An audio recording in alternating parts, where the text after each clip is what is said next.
طاجن المفاجآت. هنعمل مع بعض النهاردة طاجن رقبة ضاني بالبصل المكرمل، متغطي بعجينة هشة جدا مستوية على بخار النكهات. اللحمة كانت دايبة حرفيا. يلا بينا نسمي بسم الله ونشوف الطريقة. استخدمت كيلو من الرقبة الضاني. الرقبة الضاني من أطرى قطع اللحوم اللي ممكن تستخدميها. ومعانا كيلو من البصل المتقطع شرايح، وورق لورا وحبهان ومستكة، ربع معلقة من القرفة، نص معلقة من السبع بهارات، نص معلقة من الفلفل الأسود، وملح، ورشة من جوز الطيب، ومعلقة من السمنة وشوية من الزيت. في طاسة على النار هنحط معلقة من السمنة وشوية من الزيت، وهحط الأول 3 فصوص من المستكة، وهقلبهم كويس مع السمنة والزيت لغاية ما يدوبوا، وكمان لحد ما السمنة والزيت يسخنوا كويس جدا. ودلوقتي هنزل بقطع اللحمة عشان اشوحها، ودي اهم خطوة بعملها عشان اللحمة تحتفظ بالعصارة بتاعتها وتستوي كويس.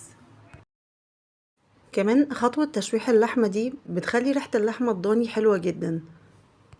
وكمان للناس اللي عندها مشكلة مع اللحمة الضاني جربوا الطريقة دي وان شاء الله هتلاقوا ريحتها تحفة جدا.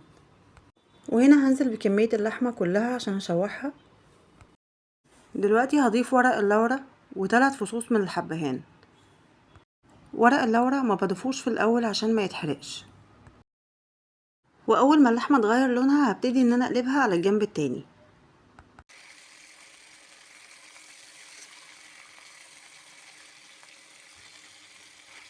وهضيف القرفة والسبع بهارات والفلفل الاسود.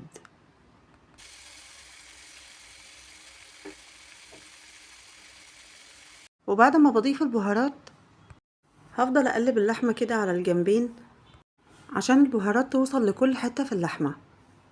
في الخطوة دي مش قادرة اوصفلكوا الريحة كانت حلوة قد ايه.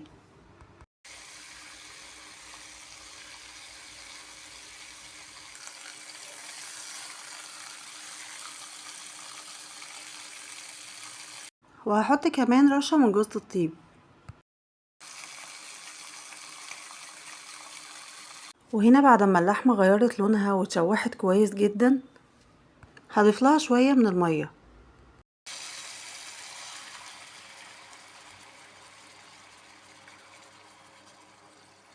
وهنا بضيف لها المية بالتدريج لغاية ما اللحمة تستوي 3/4 سوا. والافضل هنا ان انا بسوي اللحمة قبل ما احطها في الطاجن عشان البصل ما يتهريش من كتر تسوية اللحمة. ودلوقتي هبتدي ان انا اكرمل البصل. انا هنا استخدمت الوok لان كمية البصل كانت كبيرة عشان اقدر اقلبها براحتي. ودلوقتي هحط شوية من الزيت وهنزل بالبصل عشان يتكرمل.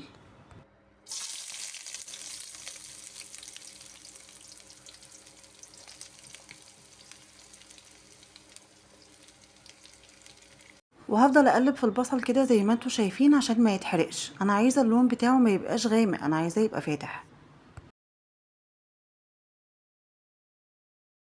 ودلوقتي هنحضر العجين اللي هنغطي بيه طاجن. هنحتاج كوباية من الدقيق ونص كوباية من المية، معلقة من الخميرة ونص معلقة من السكر، وكمان رشة من الملح. دلوقتي هنضيف الدقيق ورشة من الملح ونص معلقة من السكر ومعلقة الخميرة، وهقلب كل المكونات الجافة مع بعضها. وبعد كده هضيف نص كوباية المية وهلم العجينة، وهشوف لو محتاجة شوية مية هزود لها كمان لغاية ما اوصل للقوام اللي انا عايزاه. وده القوام اللي انا عايزاه. انا استخدمت نص كوبايه من الميه بس، ما استخدمتش اكتر من كده. وهفضل اعجن شويه لغايه ما القوام يبقى ناعم زي ما احنا شايفين كده. وهغطيها واسيبها تخمر في مكان دافي لمده ربع ساعه. ودلوقتي هشوف اللحمه استوت ولا لا، وهضيف لها شويه من الملح، وكده بتكون خلاص استوت 3/4 سوا. ودلوقتي هجهز الطاجن اللي هحط فيه اللحمه مع البصل. انا هحط الاول طبقه من البصل تحت، وبعد كده هرص عليها اللحمه من فوق، وهنشوف دلوقتي هنعمل ايه. وكده زي ما انتوا شايفين هاخد جزء من البصل وهفرده في القاع بتاع الطاجن. بعد كده هبتدي ان انا ارص قطع اللحمة عليه زي ما احنا شايفين كده.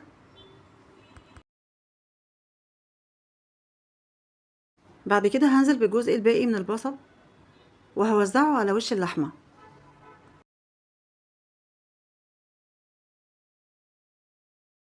زي ما انتوا شايفين كده عشان كمية البصل تبقى مغطية كمية اللحمة كلها. ودلوقتي هنزل بالصوص اللي اتبقى من اللحمة اللي استوت فيه، والصوص ده بيبقى فيه طعم اللحمة وكل البهارات اللي احنا حطيناها. هوزعه كويس على الطاجن. ودلوقتي هرش رشة من الملح عشان تظبط الطعم. وده شكل العجينة بعد ما اختمرت. دلوقتي هبتدي ان انا افردها، هرش شوية من الدقيق عليها من فوق، وبعد كده هبدأ ان انا افردها، وعلى قد ما اقدر هخليها تبقى دايرة متساوية، وهحاول ان السمك بتاعها ما يبقاش رفيع قوي.